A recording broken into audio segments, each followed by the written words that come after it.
una leyenda, Fred. Todos lo somos.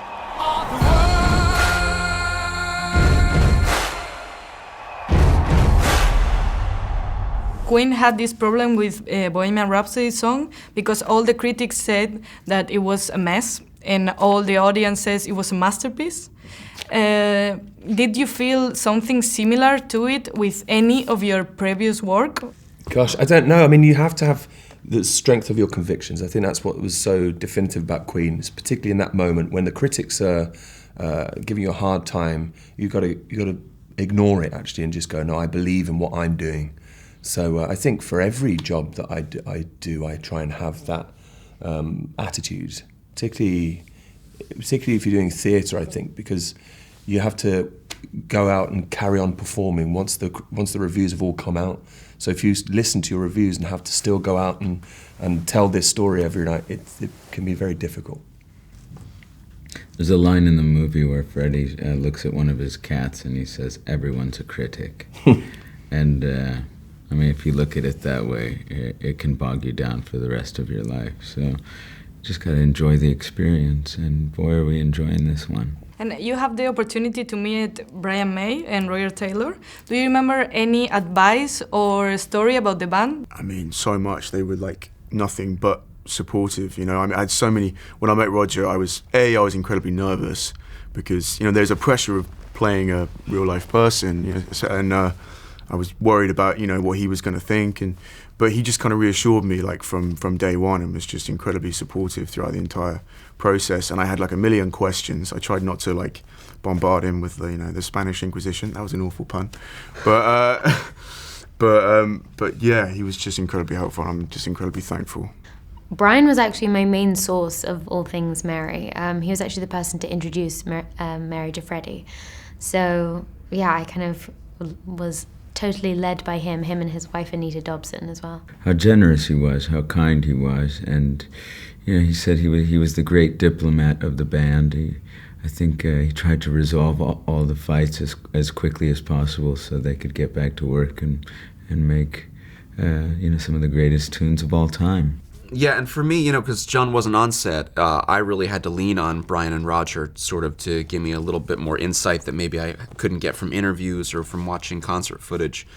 And it was amazing, and that's what was so wonderful about them is that they could have just been like, right, we're going to focus on the guy playing me, and that's who we care about. But they really cared about the band in its entirety and making sure that we all felt comfortable and felt like, supported. And so, yeah, he just gave me like little things, like how John used to lick his fingers when he would play the bass because the strings would get stuck. He came up to me afterwards and he said, "No, it's very good, very accurate portrayal. You've really got the detail down, but just don't forget that I'm a rock star." And, you know, with that comes a certain amount of ego, and it's a really useful thing to hear because what he's saying there is like, you know, don't worry about finding the perfect caricature, but actually you've got to fill it with your own sense of like energy and adrenaline. And he gave me permission to then go and, you know, be bold and make my own choices there. What did Queen mean to you before the movie, and what do they mean to you now? Queen will, and it's so insane. You would think that like doing a movie about Queen or any band that you would get so sick of their music, and when you were done, you wouldn't want to listen to them anymore. But literally when I went back to the States, all I did was listen to Queen. Like on every time I got in the car, I was listening to all the songs that we didn't get to touch on and like all the back catalog stuff. And then as you were just talking about, we were all together in LA about 2 weeks after we were finished filming because we just can't get enough of each other, I guess. And Somebody to Love came on in the car, and it was me, Ben, and Gwil, and we just like pumped it up and like sang it in the Hollywood Hills at the top of our lungs. I mean, now they mean everything to me. This is obviously more than just music now. It's an experience of a lifetime, and I've learned many life lessons from this film and their story. So it'll forever have changed me, and Freddie especially will forever be held in a very deep, beautiful, special place in my heart. Before, I guess it was more of just like a general consciousness. I mean, the impact they've had on British culture, British history, and musical history is, of course, undeniable. So it's a very kind of distant entity, whereas now to have some close part in it, in the telling of that story and with them now, is a very surreal thing. It's quite incredible.